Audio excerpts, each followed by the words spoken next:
Hai, halo para mahasiswa saya yang sangat luar biasa.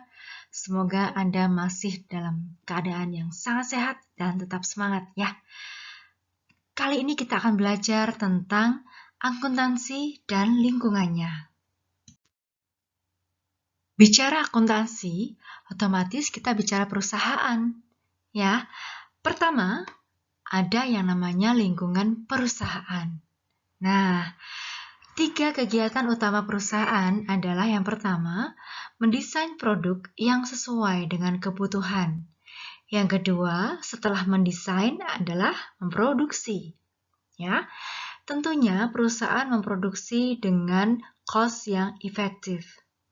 Kemudian, yang ketiga adalah memasarkan produk tersebut secara efektif kepada customers. Setelah kita mengetahui tentang kegiatan perusahaan, tentunya dalam melaksanakan operasionalisasi perusahaan, antara perusahaan satu dengan perusahaan yang lain itu berbeda. Nah, yang melatar belakangi perbedaan tersebut adalah jenis perusahaannya. Ada pengelompokan 3 secara garis besar jenis perusahaan. Yang pertama adalah perusahaan jasa.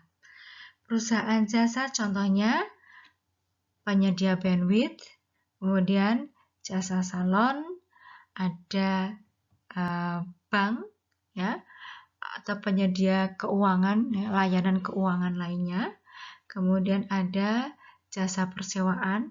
Nah, oleh karena itu, yang namanya perusahaan adalah perusahaan yang memfokuskan tentang layanan atau menjual servis. 2. Perusahaan dagang. Perusahaan dagang adalah perusahaan yang menjual kembali dari apa yang sudah dibeli. Atau dalam hal ini adalah perusahaan yang kulaan. Nah, habis kulaan dijual lagi tanpa memproduksi atau tanpa mengubah dari barang mentah menjadi barang jadi, ya, tanpa mengubah, hanya menjual kembali. Itu namanya perusahaan dagang. Contohnya apa deh? Ada para retailer ya, misalnya Lotte Mart, Alfamart, Hypermart, Indomart, ya. Kemudian bahkan warung-warung kecil ya. Kalau usaha perseorangan bisa katakan itu perusahaan dagang. Warung-warung kelontongan maksudnya. Kemudian perusahaan manufaktur. Nah, ini beda lagi.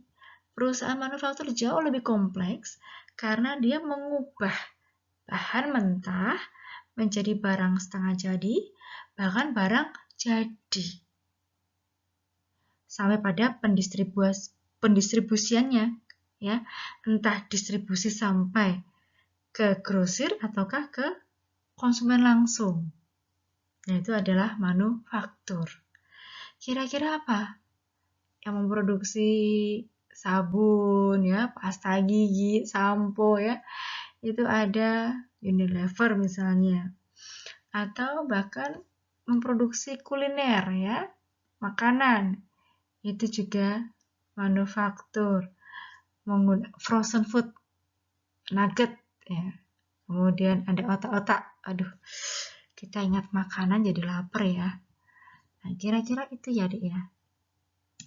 Setelah kita tahu tentang jenis perusahaannya, ya, kalau jenis perusahaan pasti bisa dilihat dari aktivitas operasionalisasinya. Akan tetapi, kita juga mengenal jenis badan hukum perusahaan. Yang pertama, perusahaan perseorangan, persekutuan firma, CV, dan perseroan terbatas. Oke, kita akan fokuskan pada perseroan terbatas ya, atau PT. Ciri-cirinya yang pertama, kepemilikan dalam bentuk saham. Apa sih itu saham?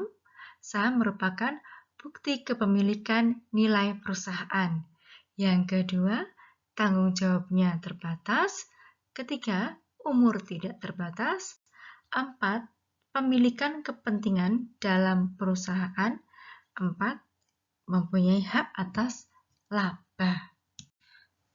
Tentunya perusahaan berdiri itu tidak hanya seorang diri gitu ya. Dia mempunyai lingkungan, yaitu stakeholder perusahaan. Beda ya antara stakeholder dengan stockholder.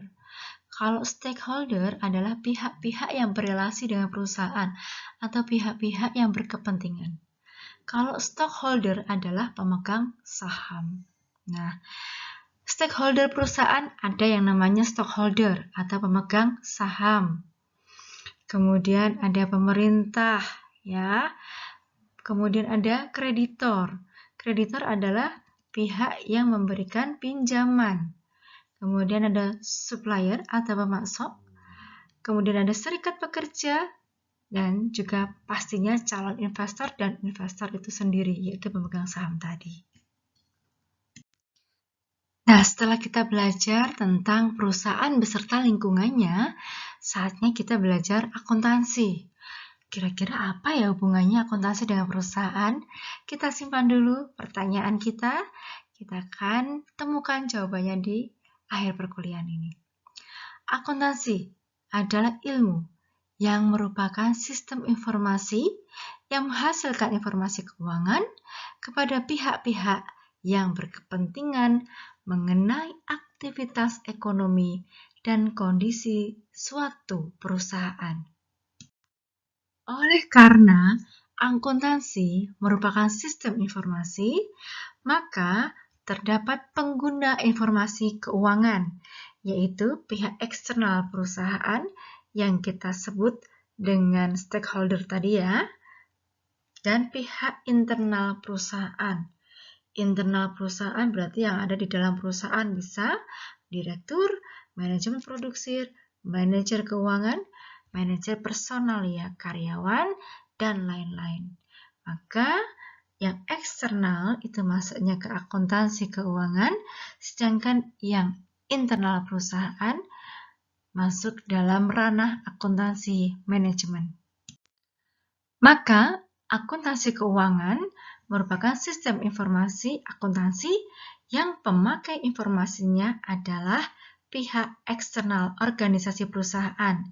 Bisa saja kreditor, pemerintah, pemegang saham, investor, supplier, bahkan calon investor, dan tentunya masyarakat. Sedangkan akuntansi manajemen merupakan sistem akuntansi yang pemakai informasinya adalah pihak internal organisasi perusahaan. Bisa saja manajer produksi, manajer keuangan, manajer pemasaran, dan sebagainya. Fungsi akuntansi manajemen adalah alat bantu pengambilan keputusan manajemen. Terkait dengan akuntansi keuangan, tentunya informasi yang dibutuhkan oleh stakeholder, misalnya kalau kreditor itu butuh informasi tentang besarnya kekayaan perusahaan, kemudian kemampuan menghasilkan laba perusahaan, ada perbandingan hutang dan total kekayaan. Kenapa kok kreditor itu atau pihak yang mau memberikan pinjaman itu harus mengetahui itu semua? Karena kreditor harus yakin bahwa yang dipinjami tadi itu mampu mengembalikan hutang. Ya. Yang kedua, misalnya pemerintah butuh informasi apa saja? Laba yang diperoleh, perbandingan beban dan pendapatan, dan kebijakan pemerintah dan pajak. Tentunya hubungannya sama perpajakan ya. Kemudian ada calon investor. Pasti yang namanya calon investor ingin tahu, kepo. Ini perusahaan laba atau rugi toh? Ya, pertumbuhan kekayaan perusahaannya bagaimanakah? Apakah selalu bertumbuh atau malah menurun terus? Kemudian pemasok, tentunya harus tahu kebutuhan stok barang perusahaan, kemampuan menghasilkan laba usaha. Jangan-jangan tidak laba tapi rugi terus. Ya, kalau rugi terus nanti pemasok yang biasa menyediakan barang itu bisa di tempo pembayarannya, ternyata malah perusahaan tidak bisa membayar ya, karena tadi stoknya macet, tidak ada penjualan atau penjualannya menurun. Kemudian pemegang saham, tentunya harus tahu, kira-kira kalau misalnya saya mau menginvestasikan atau sudah berinvestasi di perusahaan tersebut, laba usaha yang diperoleh berapa. Maka investor ini akan melakukan selain tahu laba untuk mengukur apa yang sudah diinvestasikan dengan hasilnya, tentunya juga untuk kebutuhan proyeksi atau peramalan. Yang kedua adalah perubahan kekayaan perusahaan. Kira-kira begitu deh. Bagaimana adik-adik? Sampai di sini Anda bisa paham ya? Akuntansi itu kompleks ya. Beda sama pembukuan. Kalau pembukuan itu cuma aktivitas pencatatan saja. Tapi kalau akuntansi itu udah mementingkan aktivitasnya pada mendesain sistem pencatatan, mempersiapkan laporan keuangan berdasarkan data yang ada dan kemudian menginterpretasikan laporan keuangan tersebut. Ya. Kalau pembukuan itu seseorang pemegang pembukuan mungkin bertanggung jawab terhadap seluruh catatan usaha. Ya, tetapi mungkin juga hanya bertanggung jawab pada suatu bagian kecil tertentu, misalnya mencatat penjualan saja gitu ya. Tapi kalau akuntan ya, di bidang akuntansi ya, sering memeriksa pekerjaan para pemegang pembukuan. Jadi yang namanya akuntansi itu sudah kompleks. Maka akuntansi itu juga merupakan bahasa bisnis. Mengapa dilakukan bahasa bisnis? Karena untuk memotret, ya, mengcapture apa? Mengcapture tentang keuangan perusahaan, ya. Kira-kira bonafit atau enggak nih perusahaan, gitu. Jadi sebetulnya akuntansi itu sudah meluas ya fungsinya, bahkan juga untuk mekanismenya. Nah, adik-adik kira-kira bertanya-tanya nggak? Siapa sih pencipta akuntansi ya? Kok bisa keren banget gitu, bisa untuk mengaudit segala.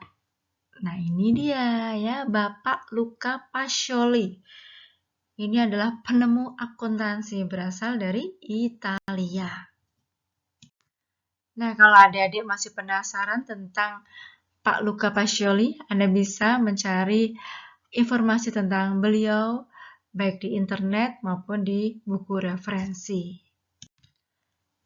Berikut ini profesi akuntan.